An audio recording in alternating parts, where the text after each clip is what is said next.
Hello everyone, life through the লেন্সের আরেকটি ব্লগে আপনাদের সকলকে স্বাগত জানাচ্ছি পৃথিবীর সর্ববৃহৎ সমুদ্র সৈকত কক্সবাজার থেকে। ইয়েস, আমি সিডনি থেকে এখন চলে এসেছি সরাসরি বাংলাদেশের চট্টগ্রামে অবস্থিত পৃথিবীর সর্ববৃহৎ সমুদ্র সৈকত কক্সবাজার। আর এইখান থেকে তুলে ধরব এই কক্সবাজারে আমাদের ভ্রমণের কি অভিজ্ঞতা, সেই সমস্ত ডিটেলস। সঙ্গে থাকুন শেষ পর্যন্ত। আর আপনারা যদি আমার চ্যানেলে নতুন হয়ে থাকেন সো অবশ্যই আপনারা আমার এই চ্যানেলকে সাবস্ক্রাইব করতে ভুলবেন না। Thank you. বাংলাদেশ গিয়েছিলাম 2023-এর ডিসেম্বরে একটা বিশেষ কাজে, আর তখনই দুদিনের সফরে চলে এসেছিলাম কক্সবাজারে। আপনারা যখন এই ভিডিওটি দেখছেন ততদিনে বাংলাদেশে একটা রাজনৈতিক পালাবদল হয়ে গেছে। যদিও আমাদের কক্সবাজার ভ্রমণের অভিজ্ঞতা ছিল ভীষণই ভালো।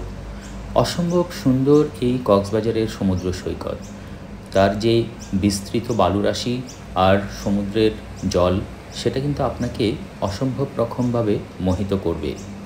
আমরা দীঘা বা পুরীর সমুদ্র সৈকত দেখেছি, কিন্তু সেই তুলনায় কক্সবাজারের সমুদ্র সৈকতের যে বালুরাশি সেটা কিন্তু অনেকটাই বিস্তৃত। আর আমাদের এই ভ্রমণটা সত্যিকার অর্থেই ছিল ভীষণ রকমভাবে মনে রাখার মতো। বিশেষ করে বাচ্চারা এত বেশি আনন্দ করেছে সেটা তো বলারই অপেক্ষা রাখে না। দেখুন,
সমুদ্র স্নান সেরে পরন্ত বিকেলে এবার কিছু অবসর যাপনের পালা।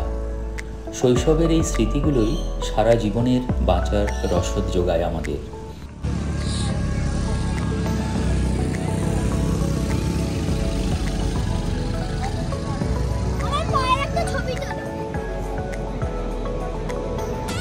এটা পুরো একদম ঢেকে দিতে হবে।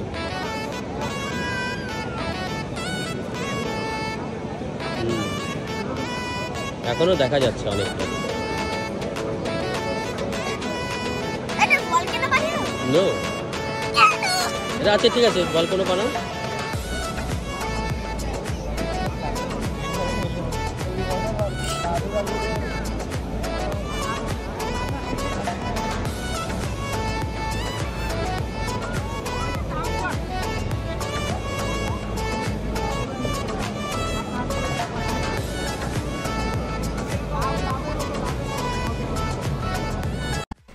অবশেষে সেই সন্ধিক্ষণ, সূর্যি মামার এবার বাড়ি ফেরার পালা। অস্তরবির রক্তরাগ কথাটা আসলে কতটা সত্যি সেটা এই অপরূপ দৃশ্য দেখলে বোঝাই যায়। আর কক্সবাজারের একটা বিশেষ সুবিধে হলো, যেহেতু কক্সবাজারের সৈকতটা পশ্চিমমুখী, তাই এখান থেকে সূর্যাস্তটা দারুণ উপভোগ করা যায়। দেখুন কি অসাধারণ লাগছে এই সূর্যটাকে।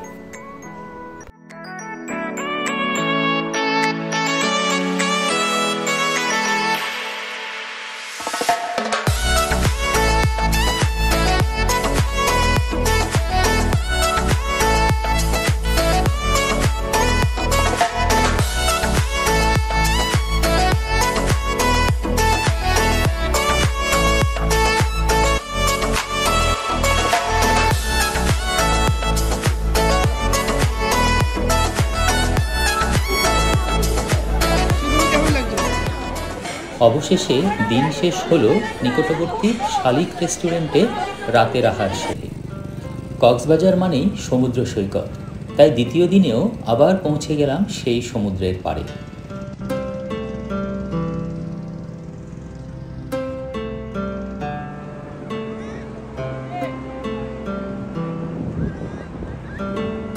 আর একটা বিষয় যেটা লক্ষ্য করলাম সেটা হলো সমুদ্রে এত মানুষের ভিড়ের মাঝেও কক্সবাজার সমুদ্র সৈকত যথেষ্ট পরিষ্কার।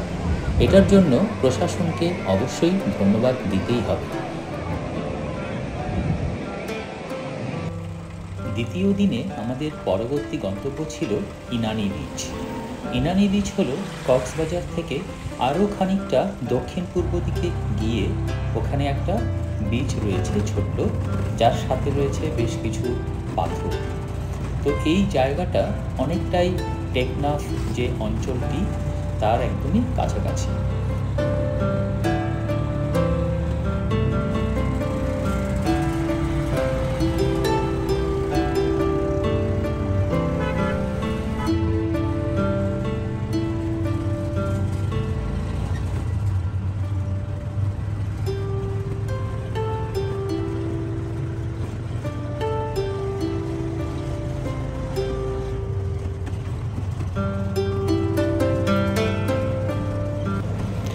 একপাশে সমুদ্রকে সাক্ষী রেখে এই পথে ভ্রমণের অভিজ্ঞতা বেশ সুন্দর বলতেই হবে। তবে একটা বিষয় যেটা আমার ভুল হয়েছে সেটা হচ্ছে আমি এই রাস্তায় যাওয়ার জন্য একটা অটোরিকশা নিয়েছিলাম।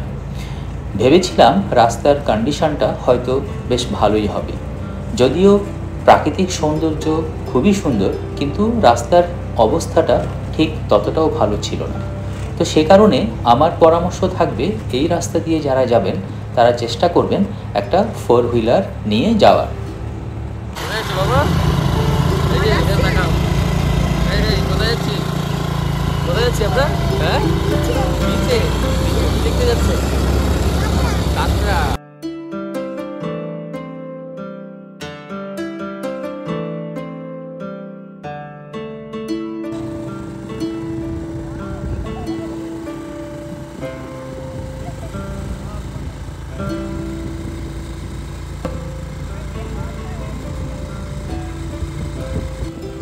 এই ইনানি বিচে লাল কাঁকড়া দেখার জন্য কোয়াড বাইকের যে দাপাদাপি তার খানিকটা ভাগিদার আমরাও হলাম। প্রকৃতির সাথে মানুষের এই যে সংঘর্ষ সেটা নিরন্তর চলতেই থাকে। তবে এর জন্য পুরোপুরি মানুষকে দোষও দেওয়া যায় না, কারণ এর সাথে জড়িয়ে রয়েছে এখানকার মানুষের জীবন এবং জীবিকার প্রশ্ন। তাই আশা করি জীবন জীবিকার প্রশ্নে প্রকৃতির প্রতিও তারা যথেষ্টই সজাগ দৃষ্টি রাখবেন।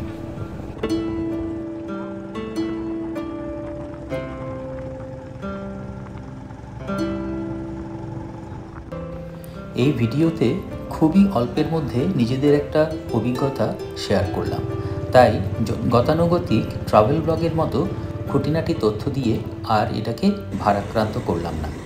এবার এখান থেকে বিদায় নেওয়ার পালা। আশা করি ভিডিওটি আপনাদের ভালো লেগেছে, তাই আপনারা অবশ্যই আপনাদের অনুভূতিটা কমেন্ট করে জানাবেন। Thank you.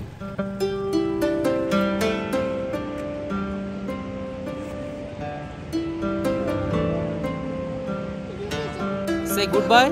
Goodbye From from Inani Beach, Coxbazar, Bangladesh. Thank you for watching.